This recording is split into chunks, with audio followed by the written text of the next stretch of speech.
माननीय श्री नरेंद्र मोदी जी ने देश के सम्मुख ये कहा कि 23 जनवरी केवल नेताजी की जयंती के रूप में ना हो, अपितु एक पर्व के रूप में हो, एक उत्सव के रूप में हो।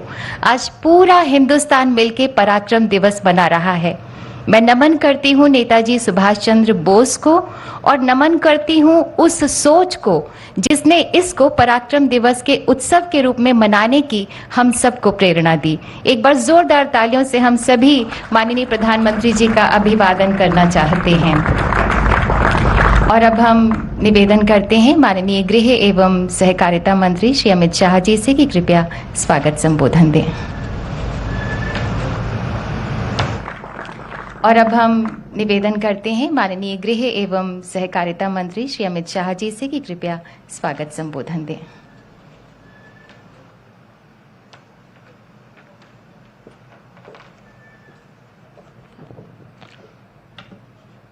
आज के इस महत्वपूर्ण कार्यक्रम में मंच पर उपस्थित आदरणीय देश के लोकप्रिय प्रधानमंत्री श्रीमान नरेंद्र मोदी जी, देश के शहरी विकास मंत्री भाई हरदीप सिंह पुरी जी, आज उपस्थित सभी भाइयों बहनों और टीवी और ऑनलाइन जुड़े हुए देश के सभी भाइयों बहनों को नमस्कार।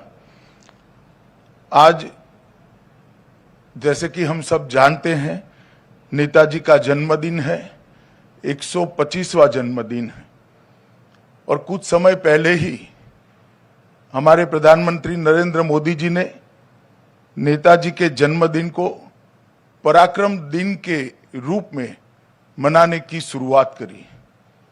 और आज इस पराक्रम दिन पर एक ऐतिहासिक फैसला लेते हुए मोदी जी ने यह भी तय किया है कि आजादी के अमृत महोत्सव में आजादी के गणतंत्र दिन की शुरुआत भी 23 तारीख से ही शुरू कर दी जाएगी।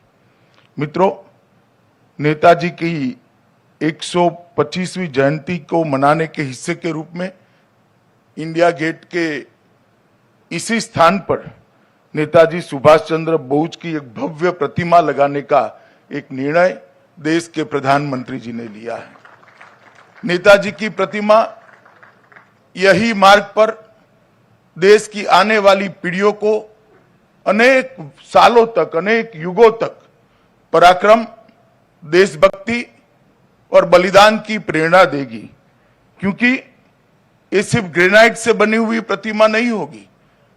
ये प्रतिमा देश के करोड़ों लोगों के मन में जो नेताजी के भाव पड़ा है, ये भाव की अभिव्यक्ति होगी कि एक ऐसा व्यक्तित्व जिसने पूरा अपना जीवन का सुख त्याग करते हुए लगभग 35,000 किलोमीटर की यात्रा या तो मोटर कार से या तो पनडुब्बी के अंदर नीचे दरिया के नीचे करी और कलकत्ता से लेके वाया बर्लिन से जापान तक की ये यात्रा भारत को आजाद करने का नेताजी का पुरुषार्थ था, एक भव्य प्रयास था। इसका प्रतीक ये प्रतिमा होगी। जब तक ये प्रतिमा लगेगी तब तक होलोग्राम से कुछ ही समय के बाद हम यहाँ पर नेताजी की प्रतिमा की प्रतिकृति देखेंगे और आज पूरे देश के करोड़ों लोगों को मन को शांति मिलेगी कि नेताजी का जिस प्रकार का योगदान आजादी के संघर्ष के लिए रहा, आजादी के आंदोलन के लिए रहा, वो उसका सम्मान करने का काम देश के प्रधानमंत्री नरेंद्र मोदी जी ने इतने सालों के बाद किया है और ये प्रतिमा इसका प्रतीक बनकर रहने वाली है। चलो दिल्ली का नारा आज भी युवाओं को चेतना और ऊर्जा प्रदान करता है। उनके संघर्ष की गाथाएं आज भी युवाओं को भारत के पुनर्निर्माण के साथ जोड़ती है और उनका ये पूरा व्यक्तित्व आने वाले दिनों में हम देखेंगे कि इससे कई युवा प्रेरणा लेकर आगे बढ़ेंगे। मित्रों, नेताजी का ये जो 35,000 किलोमीटर का यात्रा है, वो यात्रा का पूरा मार्ग मुझे लगता है कि देश के युवाओं को इसी मूर्ति की स्थापना के साथ वो पूरे घटनाक्रम को अभ्यास करने का भी मन होगा और उसमें से प्रेरणा लेने का भी मन होगा। कई सालों तक देश के अंदर जिन्होंने आजादी के संघर्ष के अंदर, आजादी के आंदोलन के अंदर जिन्होंने बड़ा पराक्रम किया है, बड़ा योगदान दिया, इन लोगों को नाम को भुलाने का प्रयास किया गया। आज आजादी के अमृत वर्ष के योग पर नेताजी की प्रतिमा यहां लगाने का जो फैसला किया गया है, इससे पूरा देश संतोष और उत्साह का अनुभव कर रहा है। मित्रों, जब ये प्रतिमा यहां पर लग जाएगी तब इतिहास को भी अपने प्यारे बेटे को यहां देखकर बहुत संतोष होगा, ऐसा मेरा मानना है। मैं हम सब की ओर से, पूरे देश की ओर से इस फैसले को, प्रधानमंत्री जी को इस फैसले लेने के लिए बहुत बहुत धन्यवाद ज्ञापित करता हूं। मित्रों, प्रधानमंत्री जी ने एक और बड़ा निर्णय किया है कि देश के अंदर जो नेताजी के नाम से एक पुरस्कार चालू किया है और ये पुरस्कार भी आज यहाँ पर सुभाष चंद्र बोस आपदा प्रबंधन पुरस्कार भी यहाँ पर दिए जाएंगे। वर्ष 19, वर्ष 20 और वर्ष 21 और 22 के सुभाष चंद्र बोस आपदा प्रबंधन पुरस्कार भी यहाँ पर दिए जाएंगे। इससे आपदा प्रबंधन के क्षेत्र में काम करने वाले सभी लोगों को सुभाष चंद्र बोस के नाम से साथ जुड़े हुए पुरस्कार हमेशा आपदा प्रबंधन के क्षेत्र में उत्कृष्ट कामगिरी करने के लिए प्रेरित करते रहेंगे। आज ये दोनों अवसर पर मैं गृह मंत्रालय की ओर से मोदी जी का धन्यवाद भी करता हूं, आप लोगों का स्वागत करता हूं और ये आज जो नई शुरुआत हुई है, मुझे विश्वास है ये नई शुरुआत से देश के युवाओं को अनेक वर्षों तक प्रेरणा मिलती रहेगी। आप सभी का धन्यवाद। नमस्कार।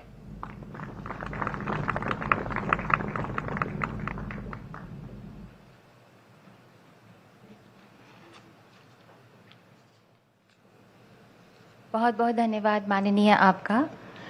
नेताजी सुभाष चंद्र बोस ने कहा था कि अंतिम विजय हमारी ही होगी। हमारे मरने से अगर भारत जी उठे तो हमें हंसते हंसते मर जाना चाहिए। भारत माँ के वीर सपूत नेताजी सुभाष चंद्र बोस सूर्य पुत्र थे, जिनकी चिंगारी से हर भारतीय के हृदय में स्वतंत्रता की मशाल जला करती थी। दुश्मन भी थर्राया करते थे, उनके जय हिंद के नारे में वो शक्ति हुआ करती थी।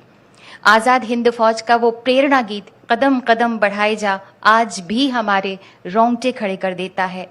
हम आपको बता दें कि आज माननीय प्रधानमंत्री जी के द्वारा उस महान विभूति के होलोग्राम स्टैचू के अनावरण के साथ ही नेताजी सुभाष चंद्र बोस को वंदन के रूप में वही गीत बजाया जाएगा। आप सभी से अनुरोध है कि जब वो गीत बजे तो हम सब अपने स्थान पर खड़े हो जाएंगे। अब हम विनम्र आग्रह करते हैं माननीय प्रधानमंत्री जी से कि कृपया नेताजी सुभाष चंद्र बोस के होलोग्राम स्टैचू का अनावरण करें रिमोट का बटन दबाकर।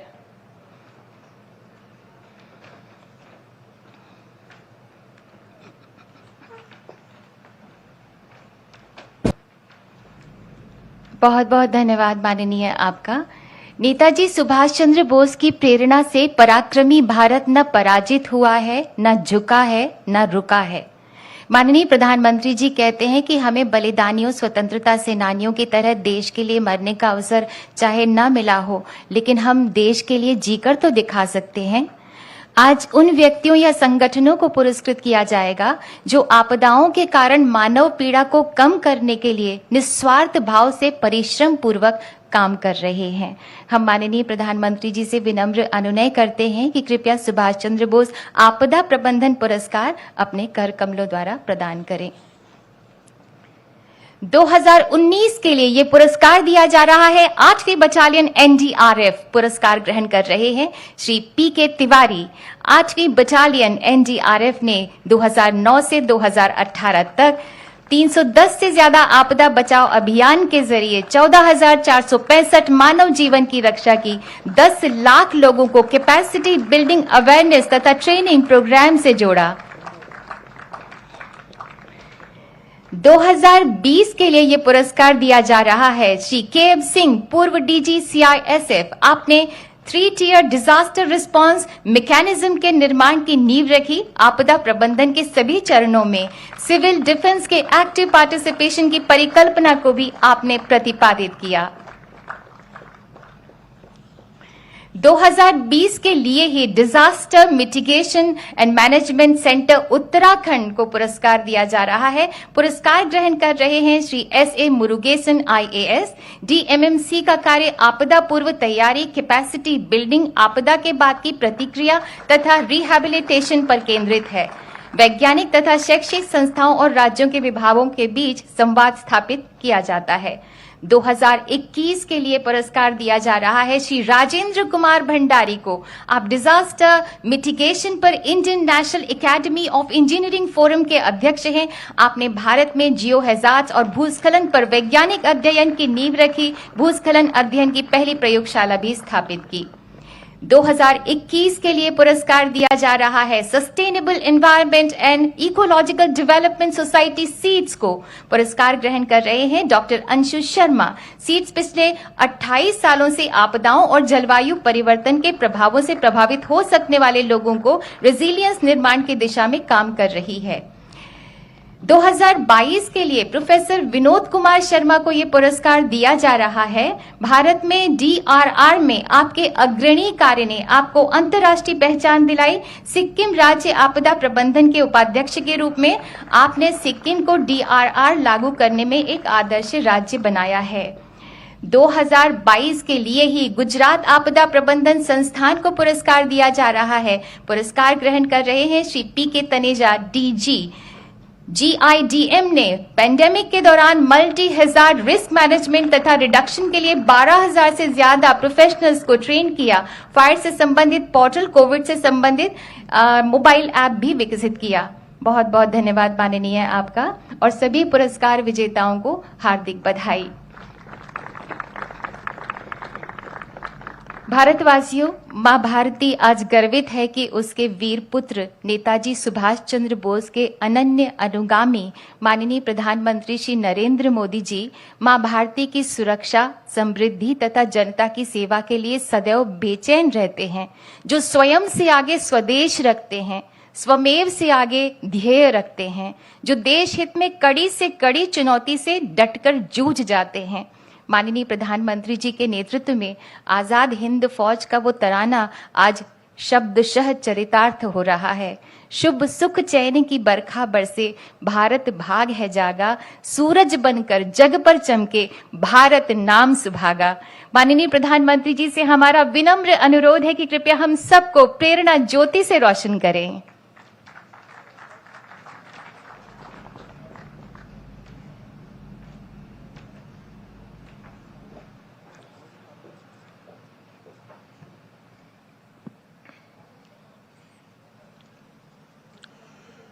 इस ऐतिहासिक कार्यक्रम में उपस्थित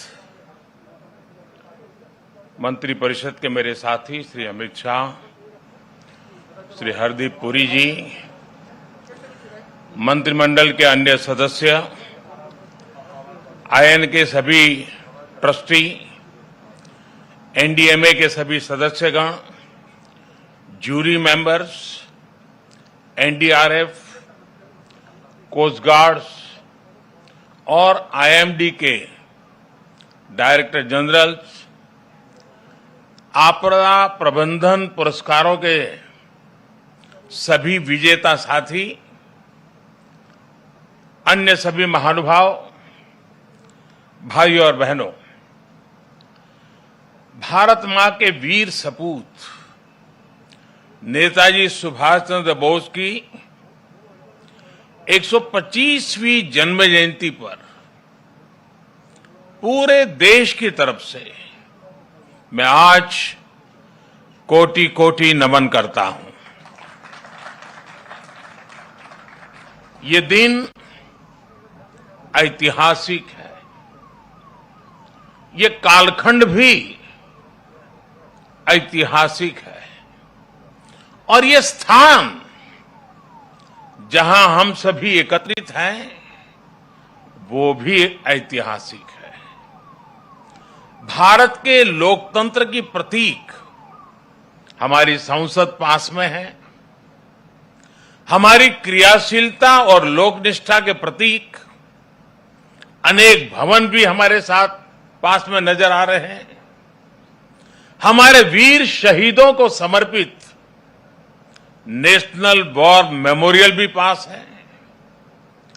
इन सब के आलोक में आज हम इंडिया गेट पर अमृत महोत्सव मना रहे हैं और नेताजी सुभाष चंद्र बोस को आदरपूर्वक श्रद्धांजलि दे रहे हैं। नेताजी सुभाष जिन्होंने हमें स्वाधीन और संप्रभु भारत का विश्वास दिलाया था, जिन्होंने बड़े गर्व के साथ, बड़े आत्मविश्वास के साथ, बड़े साहस के साथ अंग्रेजी सत्ता के सामने कहा था, मैं स्वतंत्रता की भीख नहीं लूंगा, मैं स्वतंत्रता की भीख नहीं लूंगा, मैं इसे हासिल करूंगा। जिन्होंने भारत की धरती पर पहली आजाद सरकार को स्थापित किया था, हमारे उन नेताजी की भव्य प्रतिमा आज डिजिटल स्वरूप में इंडिया गेट के समीप स्थापित हो रही है। जल्द ही इस होलोग्राम प्रतिमा के स्थान पर ग्रेनाइट की विशाल प्रतिमा भी लगेगी। ये प्रतिमा आजादी के महानायक को कृतज्ञ राष्ट्र की श्रद्धांजलि है। नेताजी सुभाष की ये प्रतिमा हमारी लोकतांत्रिक संस्थाओं को, हमारे पीढ़ियों को राष्ट्रीय कर्तव्य का बोध कराएगी, आने वाली पीढ़ियों को, वर्तमान पीढ़ी को निरंतर प्रेरणा देती रहेगी। साथियों, पिछले साल से देश ने नेताजी की जयंती को पराक्रम दिवस के रूप में मनाना शुरू किया है। आज पराक्रम दिवस के अवसर पर सुभाष चंद्र बोस आपदा प्रबंधन पुरस्कार भी दिए गए हैं। नेताजी के जीवन से प्रेरणा लेकर ही इन पुरस्कारों को देने की घोषणा की गई थी। साल 2019 से 2022 तक उस समय के सभी विजेताओं, सभी व्यक्तियों, सभी संस्थाओं को जिन्हें आज सम्मान का अवसर मिला है, उन सबको भी मैं बहुत बहुत बधाई देता हूं। साथियों, हमारे देश में आपदा प्रबंधन को लेकर जिस तरह का रवैया रहा था, उस पर एक कहावत बहुत सटीक बैठती है, जब प्यास लगी तो कुआं खोदना। और जिस मैं काशी क्षेत्र से आता हूं, वहां तो एक और भी कहावत है। वो कहते हैं, भोज गड़ी कोहड़ा रोपे, यानी जब भोज का समय आ गया तो कोहड़े की सब्जी उगाने लगना। यानी जब आपदा सिर पर आ जाती थी तो उससे बचने के उपाय खोजे जाते थे।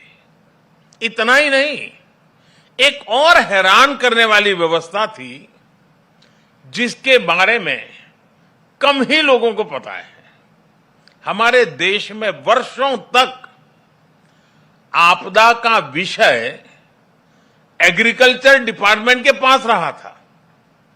इसका मूल कारण यह था कि बाढ़, अतिवृष्टि, ओले गिरना, ऐसी जो स्थितियां पैदा होती थी, उसे निपटने का जिम्मा, उसका संबंध कृषि मंत्रालय से आता था।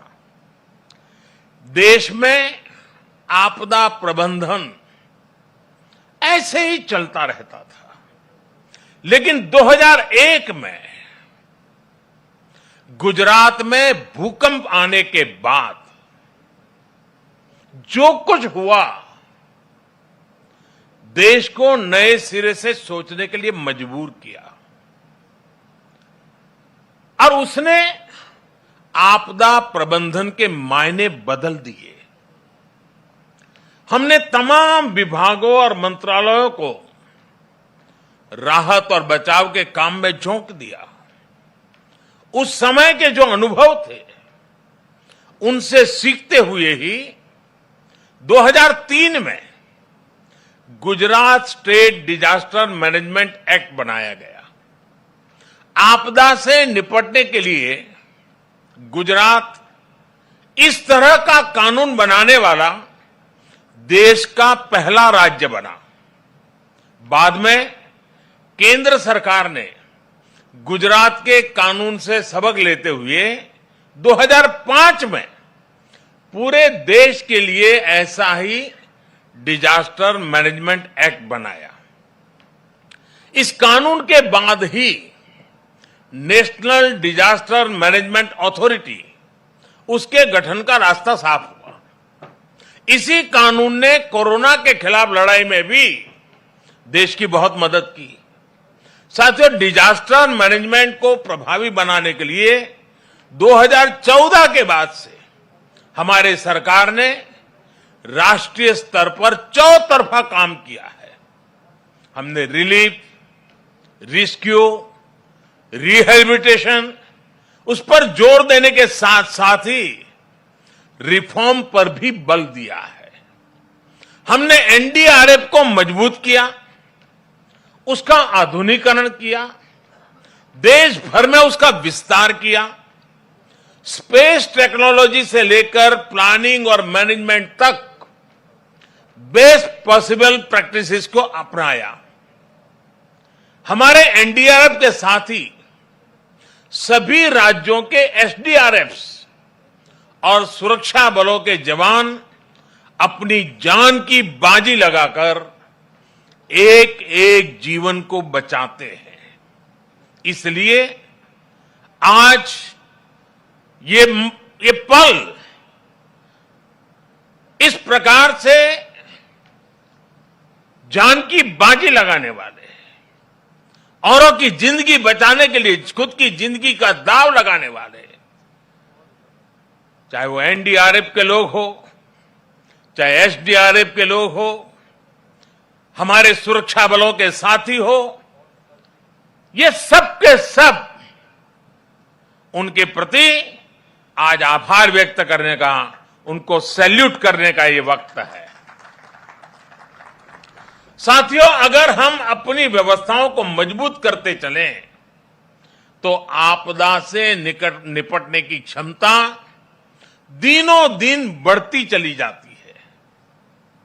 मैं इसी कोरोना काल के 1-2 वर्ष की बात करूं तो इस महामारी के बीच भी देश के सामने नई आपदाएं आकर खड़ी हो गई।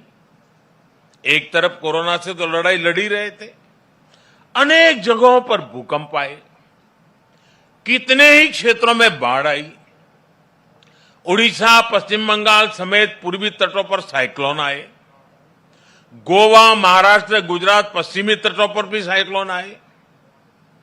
पहले एक एक साइक्लोन में सैकड़ों लोगों की मृत्यु हो जाती थी, लेकिन इस बार ऐसा नहीं हुआ। देश ने हर चुनौती का जवाब एक नई ताकत से दिया। इसी वजह से इन आपदाओं में हम ज्यादा से ज्यादा जीवन बचाने में सफल रहे। आज बड़ी बड़ी अंतर्राष्ट्रीय एजेंसियां भारत के इस सामर्थ्य, भारत में आए इस बदलाव की सराहना कर रही है। आज देश में एक ऐसा end to end cyclone response system है जिसमें केंद्र, राज्य, स्थानीय प्रशासन और सभी एजेंसियां एक साथ मिलकर के काम करती हैं। बाढ़, सूखा, साइक्लोन, इन सभी आपदाओं के लिए वार्निंग सिस्टम में सुधार किया गया है। डिजास्टर रिस्क एनालिसिस के लिए एडवांस टूल्स बनाए गए हैं। राज्यों की मदद से अलग अलग क्षेत्रों के लिए डिजास्टर रिस्क मैप्स बनाए गए हैं। इसका लाभ सभी राज्यों को, सभी स्टेक होल्डर्स को मिल रहा है। और सबसे महत्वपूर्ण, डिजास्टर मैनेजमेंट, आपदा प्रबंधन आज देश में जन भागीदारी और जन विश्वास का विषय बन गया है। मुझे बताया गया है कि एनडीएमए की आपदा मित्र जैसी स्कीम से युवा आगे आ रहे हैं, आपदा मित्र के रूप में जिम्मेवारियां उठा रहे हैं, यानी जन भागीदारी बढ़ रही है। कहीं कोई आपदा आती है तो लोग विक्टिम नहीं रहते, वो वॉलेंटियर्स बनकर आपदा का मुकाबला करते हैं। यानी आपदा प्रबंधन अब एक सरकारी काम भर नहीं है, बल्कि ये सबका प्रयास का एक मॉडल बन गया है। और साथियों, जब मैं सबका प्रयास की बात करता हूं तो इसमें हर क्षेत्र में हो रहा है प्रयास, एक होलिस्टिक अप्रोच भी शामिल है। आपदा प्रबंधन को प्राथमिकता देते हुए हमने अपने एजुकेशन सिस्टम में भी कई सारे बदलाव किए हैं। जो सिविल इंजीनियरिंग के कोर्सेज होते हैं, आर्किटेक्चर से जुड़े कोर्सेज होते हैं, उसके पाठ्यक्रम में डिजास्टर मैनेजमेंट से जोड़ा, इंफ्रास्ट्रक्चर की रचना कैसी हो उस विषयों को जोड़ना, ये सारे काम प्रयासरत हैं। सरकार ने डैम फेलियर की स्थिति से निपटने के लिए डैम सेफ्टी कानून भी बनाया है। साथियों, दुनिया में जब भी कोई आपदा आती है तो इसमें लोगों की दुखद मृत्यु की चर्चा होती है कि इतने लोग मृत्यु हो गई, इतना ये हो गया, इतने लोगों को हटाया गया। आर्थिक नुकसान भी बहुत होता है, उसकी भी चर्चा की जाती है। लेकिन आपदा में जो इंफ्रास्ट्रक्चर का नुकसान होता है वो कल्पना से परे होता है। इसलिए ये बहुत आवश्यक है कि आज के समय में इंफ्रास्ट्रक्चर का निर्माण ऐसा हो जो आपदा में भी टिक सके, उसका सामना कर सके। भारत आज इस दिशा में भी तेजी से काम कर रहा है। जिन क्षेत्रों में भूकंप, बाढ़ या साइक्लोन का खतरा ज्यादा रहता है, वहां पर पीएम आवास योजना के तहत बन रहे घरों में भी इसका ध्यान रखा जाता है। उत्तराखंड में जो 4 धाम महापरियोजना का काम चल रहा है, उसमें भी आपदा प्रबंधन का ध्यान रखा गया है। उत्तर प्रदेश में जो नए एक्सप्रेस वे बन रहे हैं, उनमें भी आपदा प्रबंधन से जुड़ी बारीकियों को प्राथमिकता दी गई है। आपात स्थिति में एक्सप्रेस वे विमान उतरने के काम आ सके, इसका भी प्रावधान किया गया है। यही नए भारत का विजन है, नए भारत के सोचने का तरीका है। साथियों, डिजास्टर रेजिलिएंट इंफ्रास्ट्रक्चर की इसी सोच के साथ भारत ने दुनिया को भी एक बहुत बड़ी संस्था का विचार दिया है, उपहार दिया है। यह संस्था है CDRI, coalition for disaster resilient infrastructure. Bharat की इस पहल में ब्रिटेन हमारा प्रमुख साथी बना है और आज दुनिया के 35 देश इससे जुड़ चुके हैं। दुनिया के अलग अलग देशों के बीच में, सेनाओं के बीच में हमने ज्वाइंट मिलिट्री एक्सरसाइज बहुत देखी है, पुरानी परंपरा है, उसकी चर्चा भी होती है। लेकिन भारत ने पहली बार डिजास्टर मैनेजमेंट के लिए ज्वाइंट ड्रिल की परंपरा शुरू की है। कई देशों में मुश्किल समय में हमारी डिजास्टर मैनेजमेंट से जुड़ी एजेंसियों ने अपनी सेवाएं दी हैं, मानवता के प्रति अपने कर्तव्य का निर्वाह किया है। जब नेपाल में भूकंप आया, इतनी बड़ी तबाही मची, तो भारत एक मित्र देश के रूप में उस दुख को बांटने के लिए जरा भी देरी नहीं की थी। हमारे एनडीआरएफ के जवान वहां तुरंत पहुंच गए थे। डिजास्टर मैनेजमेंट का भारत का अनुभव सिर्फ हमारे लिए नहीं, बल्कि पूरी मानवता के लिए है। आप सभी को याद होगा, 2017 में भारत ने साउथ एशिया जियो स्टेशनरी कम्युनिकेशन सैटेलाइट को लॉन्च किया था। वेदर और कम्युनिकेशन के क्षेत्र में उसका लाभ हमारे दक्षिण एशिया के मित्र देश को मिल रहा है।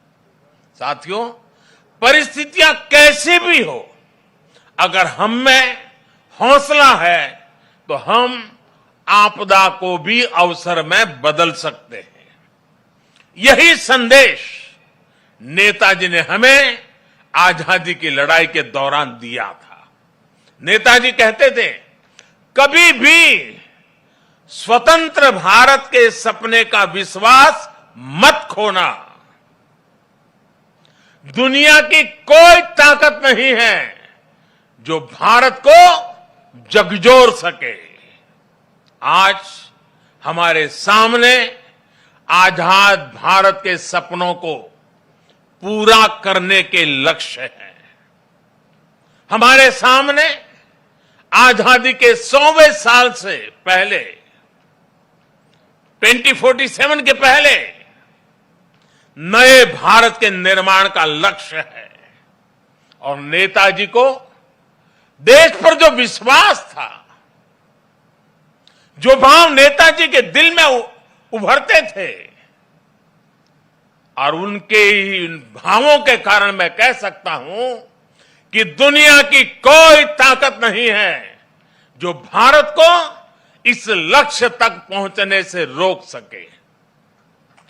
हमारी सफलताएं हमारी संकल्प शक्ति का सबूत है, लेकिन ये यात्रा अभी लंबी है। हमें अभी कई शिखर और पार करने हैं। इसके लिए जरूरी है हमें देश के इतिहास का हजारों सालों की यात्रा में इसे आकार देने वाले तप, त्याग और बलिदानों का बोध रहे। भाइयों और बहनों, आजादी के अमृत महोत्सव का संकल्प है कि भारत अपनी पहचान और प्रेरणाओं को पुनर्जीवित करेगा। ये दुर्भाग्य रहा कि आजादी के बाद देश की संस्कृति और संस्कारों के साथ ही अनेक महान व्यक्तित्वों के योगदान को मिटाने का काम किया गया। स्वाधीनता संग्राम में लाखों लाख देशवासियों की तपस्या शामिल थी, लेकिन उनके इतिहास को भी सीमित करने की कोशिश हुई। लेकिन आज आजादी के दशकों बाद देश उन गलतियों को डंके की चोट पर सुधार रहा है, ठीक कर रहा है। आप देखिए, बाबा साहब आंबेडकर से जुड़े पंच तीर्थों को देश उनकी गरिमा के अनुरूप विकसित कर रहा है। स्टैच्यू ऑफ यूनिटी आज पूरी दुनिया में सरदार वल्लभ भाई पटेल के यशगान की तीर्थ बन गई है। भगवान बिरसा मुंडा की जयंती को जनजातीय गौरव दिवस के रूप में मनाने की शुरुआत भी हम सब ने कर दी है। आदिवासी समाज के योगदान और इतिहास को सामने लाने के लिए अलग अलग राज्यों में आदिवासी म्यूजियम बनाए जा रहे हैं और नेताजी सुभाष चंद्र बोस के जीवन से जुड़ी हर विरासत को भी देश पूरे गौरव से संजो रहा है। नेताजी द्वारा अंडमान में तिरंगा लहराने की 75वीं वर्षगांठ पर अंडमान के एक द्वीप का नाम उनके नाम पर रखा गया है। अभी दिसंबर में ही अंडमान में एक विशेष संकल्प स्मारक नेताजी सुभाष चंद्र बोस के लिए समर्पित की गई है। ये स्मारक नेताजी के साथ साथ इंडियन नेशनल आर्मी के उन जवानों के लिए भी एक श्रद्धांजलि है जिन्होंने आजादी के लिए अपना सर्वस्व न्योछावर कर दिया था। ये मेरा सौभाग्य है कि पिछले वर्ष आज के ही दिन मुझे कोलकाता में नेताजी के पैतृक आवास भी जाने का अवसर मिला था। जिस प्रकार से वो कोलकाता से निकले थे, जिस कमरे में बैठकर वो पढ़ते थे, उनके घर की सीढ़ियां, उनके घर की दीवारें, उनके दर्शन करना, वो अनुभव शब्दों से परे है। साथियों, मैं 21 अक्टूबर 2018 का वो दिन भी नहीं भूल सकता जब आजाद हिंद सरकार के 75 वर्ष हुए थे। लाल किले में हुए विशेष समारोह में मैंने आजाद हिंद की कैप पहनकर तिरंगा फहराया था। वो पल अद्भुत था, वो पल अविस्मरणीय है। मुझे खुशी है कि लाल किले में ही आजाद हिंद फौज से जुड़े एक स्मारक पर भी काम किया जा रहा है। 2019 में 26 जनवरी की परेड में आजाद हिंद फौज के पूर्व सैनिकों को देखकर मन जितना प्रफुल्लित हुआ, वो भी मेरी अनमोल स्मृति है। और इससे भी मैं अपना सौभाग्य मानता हूं कि हमारी सरकार को नेताजी से जुड़ी फाइलों को सार्वजनिक करने का अवसर मिला। साथियों, नेताजी सुभाष कुछ ठान लेते थे तो फिर उन्हें कोई ताकत रोक नहीं सकती थी। हमें नेताजी सुभाष की can do, will do spirit से प्रेरणा लेते हुए आगे बढ़ना है। वो ये जानते थे, तभी ये बात हमेशा कहते थे, भारत में राष्ट्रवाद ने ऐसी सृजनात्मक शक्ति का संचार किया है जो सदियों से लोगों के अंदर सोई पड़ी थी। हमें राष्ट्रवाद भी जिंदा रखना है, हमें सृजन भी करना है और राष्ट्र चेतना को जागृत भी रखना है। मुझे विश्वास है कि हम मिलकर भारत को नेताजी सुभाष के सपनों का भारत बनाने में सफल होंगे। आप सभी को एक बार फिर पराक्रम दिवस की बहुत बहुत शुभकामनाएं देता हूं और मैं आज एनडीआरएफ, एसडीआरएफ के लोगों को भी विशेष रूप से बधाई देता हूं, क्योंकि बहुत छोटे कालखंड में उन्होंने अपनी एक पहचान बना दी है। आज कहीं पर भी आपदा हो या आपदा के संबंधित संभावनाओं की खबरें हो, साइक्लोन जैसी, और जब एनडीआरएफ के जवान यूनिफॉर्म में दिखते हैं, सामान्य मानवी को एक भरोसा हो जाता है कि अब मदद पहुंच गई। इतने कम समय में किसी संस्था और इसके यूनिफॉर्म की पहचान बनना, यानी जैसे हमारे देश में कोई तकलीफ हो और सेना के जवान आ जाएं, तो सामान्य मानवी को संतोष हो जाता है, भाई बस अब ये लोग आ गए हैं। वैसा ही आज एनडीआरएफ और एसडीआरएफ के जवानों ने अपने पराक्रम से ये करके दिखाया है। मैं पराक्रम दिवस पर नेताजी का स्मरण करते हुए मैं एनडीआरएफ के जवानों को, एसडीआरएफ के जवानों को, उन्होंने जिस काम को जिस करुणा और संवेदनशीलता के साथ उठाया है, बहुत बहुत बधाई देता हूं, उनका अभिनंदन करता हूं। मैं जानता हूं इस आपदा प्रबंधन के काम में इस क्षेत्र में काम करने वाले कईयों ने अपने जीवन भी बलिदान दिए हैं। मैं आज ऐसे जवानों को भी श्रद्धांजलि देता हूं जिन्होंने किसी की जिंदगी बचाने के लिए अपनी जिंदगी दांव पर लगा दी थी। ऐसे सबको मैं आदरपूर्वक नमन करते हुए मैं आप सबको भी आज पराक्रम दिवस की अनेक अनेक शुभकामनाएं देते हुए मेरी वाणी को विराम देता हूं। बहुत बहुत धन्यवाद।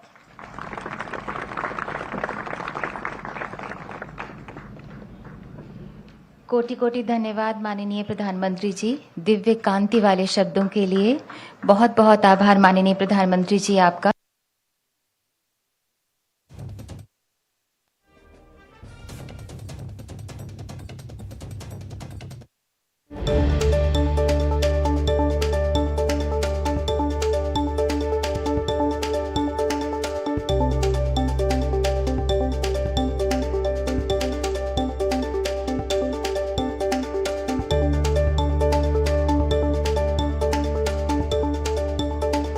तो आज की सबसे बड़ी खबर आपको बता दें कि होलोग्राम प्रतिमा का अनावरण किया है प्रधानमंत्री नरेंद्र मोदी ने। नेताजी सुभाष चंद्र बोस की होलोग्राम प्रतिमा जिसका अनावरण किया गया, सीधी तस्वीरें हम आपको दिखा रहे थे। देश की राजधानी नई दिल्ली के इंडिया गेट पर यह कार्यक्रम का आयोजन हो रहा था और यहां पर होलोग्राम प्रतिमा का अनावरण किया प्रधानमंत्री नरेंद्र मोदी ने। इस दौरान उन्होंने संबोधन के दौरान कई अहम बातें नेताजी को लेकर कही और साथ ही साथ एसडीआरएफ और एनडीआरएफ जो आपदा के समय बेहतर काम करती हैं, उनके कई लोगों को सम्मानित भी किया गया। जिन्होंने आपदा के समय बेहतर काम किया है उन्हें सम्मानित भी किया गया। और साथ ही नेताजी सुभाष चंद्र बोस की यह तस्वीर हम आपको दिखा रहे हैं, यह होलोग्राम प्रतिमा है और जब तक यहां पर उनकी प्रतिमा जो बनाई जा रही है वो नहीं लगती तब तक यह होलोग्राम प्रतिमा यहां पर स्थापित रहेगी। तो आज नेताजी सुभाष चंद्र बोस की 125वीं जयंती और इसी 125वीं जयंती के मौके पर प्रधानमंत्री नरेंद्र मोदी ने ये होलोग्राम की प्रतिमा जो है उसका अनावरण किया है और तस्वीरें सीधी हम आपको वहां से दिखा रहे थे। अब से कुछ देर पहले ही इस प्रतिमा का अनावरण किया गया है। पीएम मोदी ने संबोधन के दौरान कई अहम बातें कही और उन्होंने कहा कि यह प्रतिमा नेताजी को देश की श्रद्धांजलि है। नेताजी की प्रतिमा हमें कर्तव्य बोध कराती रहेगी। जल्द ही ग्रेनाइट की मूर्ति यहां पर लगाई जाएगी। अगली पीढ़ी को प्रेरणा मिलती रहेगी। देश को नए सिरे से सोचने का मौका जो है वो यही है। नेताजी ने आजादी की भीख नहीं मांगी। ये बातें संबोधन के दौरान प्रधानमंत्री नरेंद्र मोदी ने कही और नेताजी को उन्होंने अपनी तरफ से श्रद्धांजलि देते हुए कहा कि यह देश की श्रद्धांजलि है।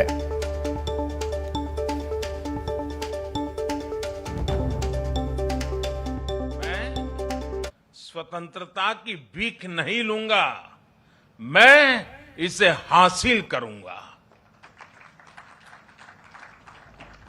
जिन्होंने भारत की धरती पर पहली आजाद सरकार को स्थापित किया था,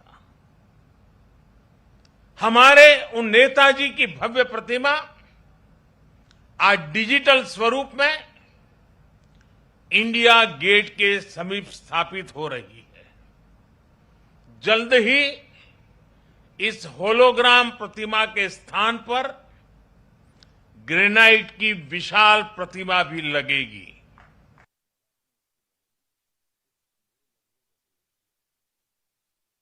तो 65 मानव जीवन की रक्षा की। तो सुना आपने प्रधानमंत्री नरेंद्र मोदी ने क्या कुछ बातें कही। उन्होंने साफ तौर पे कहा कि ग्रेनाइट की प्रतिमा जब तक नहीं लगती है तब तक यहां पर यह होलोग्राम प्रतिमा जो है वो स्थापित रहेगी। साथ ही उन्होंने कहा कि नेताजी सुभाष चंद्र बोस की जो ये जयंती है, इस मौके पर इस प्रतिमा का अनावरण उन्हें देश की तरफ से श्रद्धांजलि है। तो यही वो प्रतिमा, आप अपने टीवी स्क्रीन पर इस वक्त वही प्रतिमा देख पा रहे हैं जो अनावरण किया है प्रधानमंत्री नरेंद्र मोदी ने और नेताजी की कही हुई कई अहम बातों को भी प्रधानमंत्री दोहराते नजर आए, जिसमें उन्होंने कहा कि आजादी भीख में नहीं लूंगा, आजादी हासिल करूंगा। और अब देखें कि आज 125वीं जयंती है नेताजी की और इस मौके पर इस होलोग्राम प्रतिमा का अनावरण किया गया। यहां रुकेंगे एक छोटे से ब्रेक के लिए।